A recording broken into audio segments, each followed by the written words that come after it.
Matinding balitang yumunig sa buong bansa ngayong araw matapos ang biglang anunsyo ng si Pangalawang Pangulo Sara Duterte na ang papalit sa pwesto ni Pangulong Kuting Jr.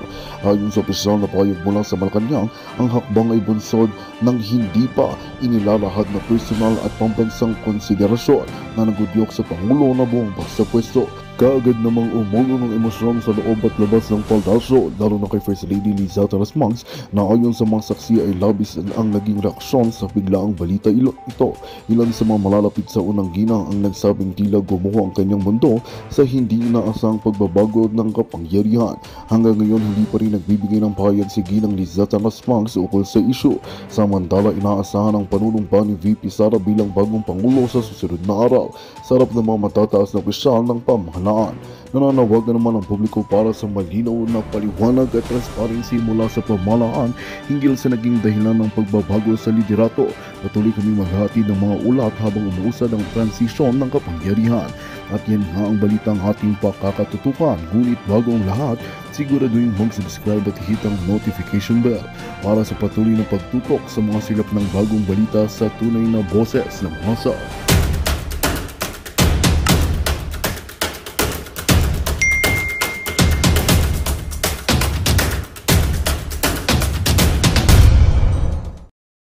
Marcos Jr. critical na. Nako, grabe itong balitang ito ha. Ito ba ay totoo? Ito ba ay hindi? Ito ba ay fake news? So ating ihimayin ang mga video na yan at mga balitang yan. At ito no, grabe yung mga pag-uusapan ho natin ngayon sa nalalapit na eleksyon. Ilang araw na lang po eleksyon na mga kababayan. At syempre wag nating kakalimutan ang ating mga senador Duterte senatorial candidate, no? Syempre ito turuan ko kayo 10 Duterte ang 10 senator lamang po ang iboto nyo at yun na yung Duterte, no? Yung tinatawag na Duterte ni Pangulong Duterte, no? Na pinamumunuan ni Pangulong Duterte. At kapag sa likod naman po ng balota, meron po dyan mga party list. Ako, ang boboto ko bilang party list ay yung Bisaya Gyud ni Greco Bellica. Paunawa lang po, isang party list lamang po ang iboboto nyo ha. Huwag nyo pong 2 o 3. Baka mabasura po ang inyong mga baluta.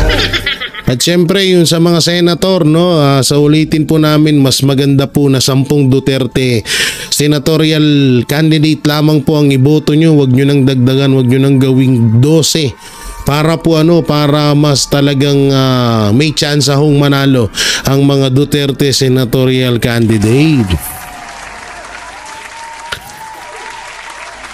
So yun na nga po, no, painit ng bakbakan dito sa larangan ng politics. At eto ngayon may balita na si Marcos Jr. ay critical na. So ano nga ba ibig sabihin ng critical na to? Yan po yung panonoorin ho natin ngayon. Oo, at syempre marami pa tayong mga video rito na mga kailangan natin ibalita sa inyo. At andyan na rin po yung asa na yun? Eto, BP Sara naghain ng counter affidavit sa ano ba to? Panoorin na lang natin siguro para mas maganda. Nag-counter ng affidavit sa isinampang kaso ng NBI. Naku po, ano na naman ba tong, alam niyo tong NBI na naaawa talaga ako dito na pati sila ginagamit na gamit. Hindi, sa totoo lang pati sila gamit na gamit. Alam ko lahat naman ho ng NBI, kapulisan, mga politiko na kumakalaban sa mga Duterte, alam ko naman din na napipilitan lang din sila. Hindi naman yung iba ha. Hindi yung team contempt ha. Kasi yung team contempt na yan, ano talaga yan? Mga garapal talaga yan. Talagang pera-pera yan. Pag wala kang pera, pag wala kang mahita sa kanila, kalabang ka. Pero pag sila ay napapakinabangan, kakampi kanila. Ganyan ho sa ganyan kawalang nyaya mga hype. Oh, pero yung ibang mga politiko dyan, katulad na yung NBI, hindi naman politiko NBI, pero alam ko nagagamit lang sila dahil kailangan talaga nilang sumunod sa presidente. Oh, so sa ibang video natin pag-usapan yung sinabi ni Jaime Marcos na mga pasabog. Ngayon ko kay Jaime Marcos talaga, pero ako never ko po talaga iboboto. Pasensya na po kayo Naka-loyal lang po kasi ako talaga sa Team Duterte at ayoko na hong mabudol. Mahirap mabudol, nabudol na tayong pangalawa, mabudol pa ba tayo nabudol na tayo nung una, mabudol pa ba tayo ng pangalawa? Huwag na, uy. So, eto po, panoorin po natin ang pahayag ng tigapagsalita ng Office of the Vice President. Ano pong nangyari sa file mo? Nag-file lang po ang ating Vice Presidente. Nagsubmit lang po siya ng kanyang counter affidavit laban doon sa complaint na inihain ng NBI. Okay lang ba sir malaman yung naman? Well, we will not discuss na po muna yung aming defenses, so we don't want to preempt. And out of due respect na rin para po ma-appreciate ng walang mga outside influence ng mga prosecutors. That's the one, kung alam si Vicky ngayon na hindi naman ina-expect, may we know the reason po. Consistent lang naman po ating Vice President, parati naman po niya sinasabi noon na haharapin naman talaga niya sa mga tamang venue, yung mga binabatong mga accusations laban sa kanya, which ginawa niya today. Next Domingo. Ma'am, we were given 2 dates to appear before. Bakit po mas gusto natin ma-resolve to And how important is it for Naman ang tingin ni BP Sara. Hindi, yung pagharap ni BP Sara dito sa NBI, goods po ito. Ito, matagal niya naman din sinasabi na haharapin niya itong mga paratang sa kanya at sinampang kaso sa kanya sa NBI. At wala naman tayong narinig dyan na hindi niya haharapin yan. So, alam niyo, minsan kasi kayo magpapanood dyan sa mga vlogger na mga ayok, Yung mga vlogger na kahit magtapon ng EAT or pupo, etong administrasyong Marcos ay kakainin pa rin nila. Ko ba naman, sayang 70k per month, Yung iba nga dyan, nagwa 150 pa. Yung dating SMNI host nga na kumakalaban na ngayon kay Pastor, balita ko 250k per month yan. Kahit walang views, bira ng bira, okay lang, may 250k per month naman. Galing, Napapasana all ka Napakinggan natin itong sinabi ni Vice President Sara Duterte. you to show na you are willing to be here as soon as possible? Takot tingin mo, Vice. The lawyers will answer. Well, sinabi na nga ni Attorney po kanina na gusto ipakita ng ating Vice Presidente na talaga namang tutuparin niya yung sinabi niya noon na harapin niya yung mga paratang laban sa kanya at ito na nga yung pagkakataon na yun. Ang kauna-unahang araw ng preliminary investigation, siya ay nagpakita agad at nagbigay ng kanyang counter affidavit na naglalahat na nga ng mga kanyang mga dahilan kung bakit dapat hindi ipagpatuloy at ibasura na lamang ang mga paratang mga reklamo laban sa kanya. Yun na po. Justice Secretary Remulla earlier said, hours before you arrived, said na he guarantees due process for the Vice President. How confident are you with this statement given that the Vice President has repeatedly mentioned that due process was not given in Napapangiti si Vice President for allies as well? I think po na. Well, we expect due process. That's the minimum, We expect due process not just for the Vice President, pero kahit sino man lang na dumadaan sa preliminary investigation sa DOJ, we can only expect due process. Last 2 questions. Ma'am, due process, pero yung with the past experiences, do you expect due process po sa mangyayari ngayon? Sabi ng mga abogado ko, huwag daw ako magsasalita. Cellphone daw po. Sinabi naman ni Attorney po, lahat Ang tanga naman itong mga media na to. Sino nagsalit ng tanong na? Pasintabi pero tinanong na Ang sabi nga, hindi siya magsasalita. Diba? So, ang kausapin nyo, yung dalawang attorney, tanga-tanga. man ng tao kasi dapat makaasa ng process talaga. Lahat ng mga proseso sa bansa natin. Mike ng SME na yun Sino nagtapon nun? Tiraulo yun Mukhang hinawi yung mic ng SME na. Ulitin natin. Mic ng SME na yun mic nga ng SME na. Kita mo, pati ba naman doon, tinatarantado pa. Tao kasi dapat makaasa. Ang laki mata ni Bibi Sara. Hanggang doon lamang po siguro yung masasabi natin. Next question, Joel Salon. Si Vice President pa naghawak. Oh, grabe ganyan kamahal ni Vice President ang SME9. Si Vice President pa naghawak ng mic, nakita nyo. Panis, nainggit na naman kayo. Sa next hearing po, atin po ulit kayo.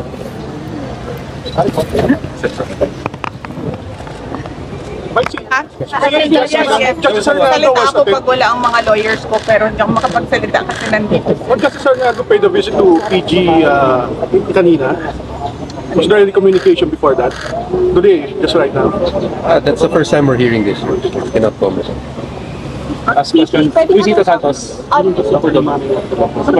Submitted for resolution. Well, binigyan po yung NBI ng pagkakataon mag-file ng reply kung sila daw mag-file ng reply. Hindi naman po sumagot ng diretso ang NBI pa sa ngayon dahil marahil babasahin pa nila yung counter affidavit. So hintayin na lang po natin kung mag-file sila ng reply. Last question. Other topics, sir. Regarding reaction na po ni PP dun sa naging pagtangkang pagkain ng impeachment complaint against BBM kahapon ng Duterte. Ako, I cannot comment on that. Si Titi, I will not comment on that dito kasi sa Ang kulit naman itong media. Sinabi nga hindi nga magkokomento. Tanga ka ba? Ay, sorry. Putang na mga nangungunang mga mainstream media. Ano yan? Abante News. TV5. KBS, GMA, PTV. Dalawa lang okay dyan. Yung Net25 tsaka SME9. Oo, dapat dapat hindi na kayo nagbabalita. Dapat magantay na lang ho kayo ng sasabihin ni Claire Castro. Kasi kasi magbabalita kayo. Tapos wala naman sa ayos yung balita nyo. Hindi nyo naman binabalita lahat. Hindi wala din. Dapat hindi na kayo hindi na kayo nagbabalita ng eto, panoorin ho natin etong pag-aresto kay Pangulong Duterte. Ito, may panibagong update ho tayo. Pag-aresto kay PRRD, posibleng makakahatak ng boto.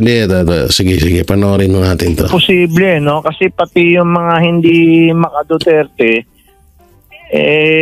medyo nasaktan, kasi Pilipino yan eh.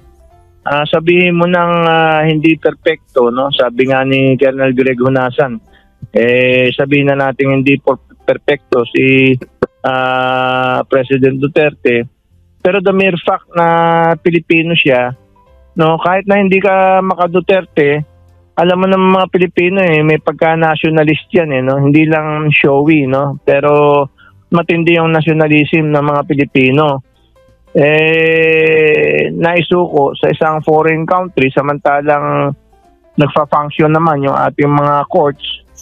So medyo nasaktan yung mga kababayan natin at lumakas tuloy yung tinatawag na Duterte.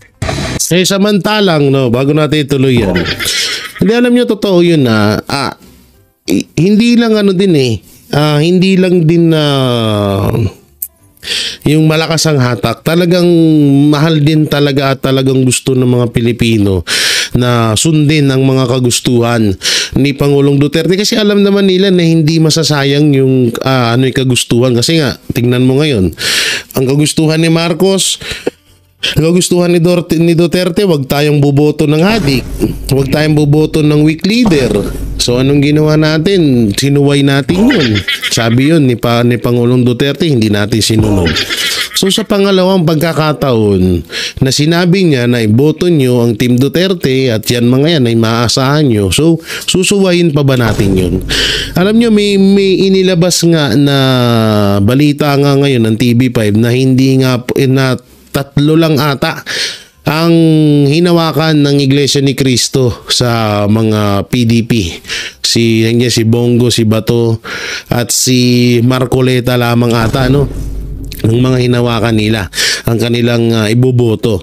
At nandun nga rin po, kasama doon si Bong Revilla, Amy Marcos, si Camille Villar at di ko alam kung sino pa yung isa.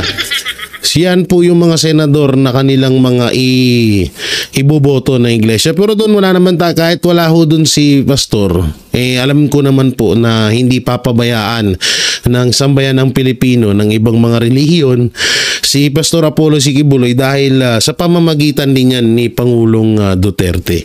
At saka kitang-kita naman kasi obvious na obvious talaga na mali yung ginawa nila. Kaba na makita, Pilipino, bigay mo sa dayuhan, tanga ka ba?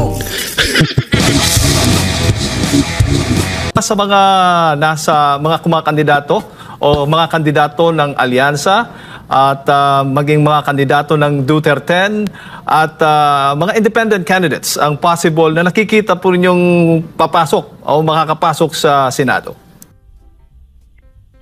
Mag-umpisa muna tayo doon sa Duterte, ano? At babanggit na ako ng mga pangalan ng sa mga tingin ko mananalo, no? Unang-una si Pastor Quiboloy at saka si Congressman Marcoleta. Alam niyo kung bakit? Kasi pag nag-join forces yung mga members nila, no, Iglesia at saka yung kay Pastor Quiboloy, malamang makakaabot yan sa Magic 12, ano? Kaso ang problema nga lang, hindi dinala ng Iglesia ni Cristo si Pastor. So doon hindi naman masama loob namin, kaso medyo para sa akin, ito sarili kong opinion to, para sa akin sa lahat talaga ng pinuntahan na lugar ng kampo ng KOJC, ng PDP Laban na minsan ng organizer, hindi minsan, talagang palagi ang nag-organize nun ay SMNI at hindi nawawala doon si Marcoleta. So hindi naman matuturing na sumbat, pero medyo nakakalungkot lang ng konti kasi parang hindi naging hindi pong buo ang suporta ng Iglesia ni Cristo sa PDP Laban. So siguro ewan natin, sarili nilang desisyon yan, hindi naman natin pwedeng panghimasukan yun. Siguro mas maganda na lang respetuhin na lang natin ang desisyon ng Iglesia ni Cristo. Marami pa naman mga Pilipino diyan na pwede pa talaga nating maasahan na para maipanalo ang lahat ng PDP Laban. So tuloy natin. At si Bongo, si Pato de la Rosa, si Philip Salvador, no? Marami pa ring fans yan hanggang ngayon, ano? At si Chris Aquino nagsalita ng magaganda tungkol kay Philip Salvador. So may hatak din yan si Chris Aquino, no? At of course, salita ba si Chris? Vic Rodriguez, no? Sa tingin ko maraming followers yan, ano? Although hindi lumalabas sa mga survey, pero tandaan natin na noong nakaraang eleksyon, hindi rin lumalabas sa survey si Robin Padilla, no? Pero nagulat ang lahat, number 1 siya. So, hindi ho yan makukuha sa survey, no? Sa history ng Pilipinas, yan nga. Isa pa lang sa marami na hindi lumabas sa survey, si Robin Padilla. Pero number 1. Ibig sabihin... Pero totoo yun, totoo yung sinasabi nito ni Professor Mario. Kasi nung mga panahon ni Senator Robin, di talaga dinakalain No, nung botohan na doon nagulat tayo, number 1 talaga si Senator Robin. Kaya ito yung mga katulad niyan na hindi dinala ng Iglesia ni Cristo lahat ng Duterte senatorial candidate. Hindi po ibig sabihin nun matatalo agad po tayo, no. Hindi lang sadyang siguro may pinoproteksyonan din sila at may baka mas malapit sa kanila itong ibang mga kandidato yan, katulad nila Amy Marcos, kaya siguro mas pinili nila. So choice nila ho yun, no. So tutusin, kayang-kaya naman natin no, kayang-kaya naman kahit na wala ang ANC na ipanalo ang Duterte senatorial candidate, basta talagang maging buo talaga ang mga Pilipino na iboto ang Team Duterte. Kaya wag tayo mawala ng pag-asa. Hindi reliable ang mga survey. At sa hanay naman ng alyansa, ewan ko kung may sasama pa natin sa alyansa si Amy Marcos, no? Kasi may name recall pa rin yan. Tsaka marami pa rin nagmamahal sa tatay niya, no? Si Ferdinand Edralin Marcos Sr., no? Malamang mananalo yan si Amy Marcos. Pero wala na yata sa alyansa yan, ano? Pero ihanay na natin siya sa alyansa. Tapos si Tito Soto, no? Siyempre, araw-araw napapanood yung kanilang noontime show. Malaki yung exposure niya over the years sa television. So lamang siya, no? At pati sa name recall. At of course, si Ping Lacson, ano?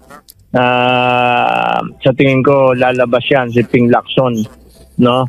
And sa independent naman,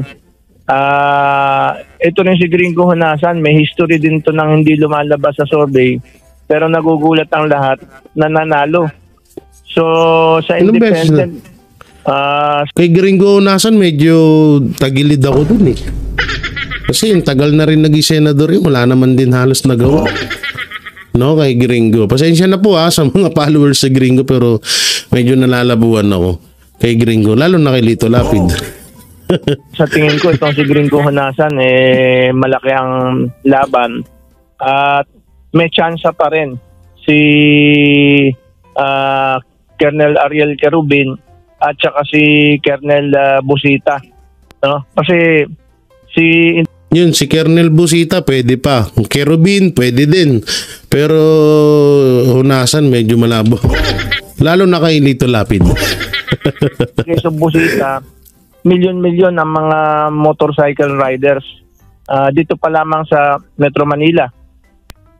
Paano pa sa ibang lugar sa Pilipinas? So lahat yan malamang iboboto si Colonel Busita, no? So wag tayo masyadong maniwala sa mga survey. Totoo yun. At yan po yung aking fearless forecast na lalabas, ano? Opo. So Prof, ang nakikita po ninyong malaking dahilan nito, ang katulong din na mas umangat pa itong Duterte candidates, kasi halos doon sa mga nabanggit mo ay mula nga dito sa mga kandidato ni dating Pangulong Rodrigo Roa Duterte. Ang nakatulong sa kanilang umangat pa ay yung pagkaka-aresto o yung pagkidnap nga. Sabi pa nga ni VP Sara, pagkidnap kay Tatay Digong o dating Pangulong Duterte papuntang The Hague, Netherlands. Posible, no? Kasi pati yung mga hindi maka-Duterte medyo nasaktan, no? Kasi Pilipino yan eh. Sabihin mo ng hindi perfecto, no? Sabi nga ni Colonel Greg Honasan, sabihin na natin hindi perfecto si President Duterte, pero the mere fact na Pilipino siya, no? Kahit na hindi ka maka-Duterte, alam mo ng mga Pilipino may pagka-nationalist yan no? Hindi lang showy, no? Pero matindi yung nationalism ng mga Pilipino. Naisuko sa isang foreign country samantalang nagfa-function naman yung ating mga courts. So medyo nasaktan yung mga kababayan natin at hindi medyo, talagang nasaktan. Kasi grabe din naman yung pambabastos ng Administrasyon Marcos sa batas sa korte dito sa Pilipinas. Buti sana kung tulog yung korte natin, di naman. Diba? Mas pinaburan niya yung korte ng ibang bansa kaysa sa atin.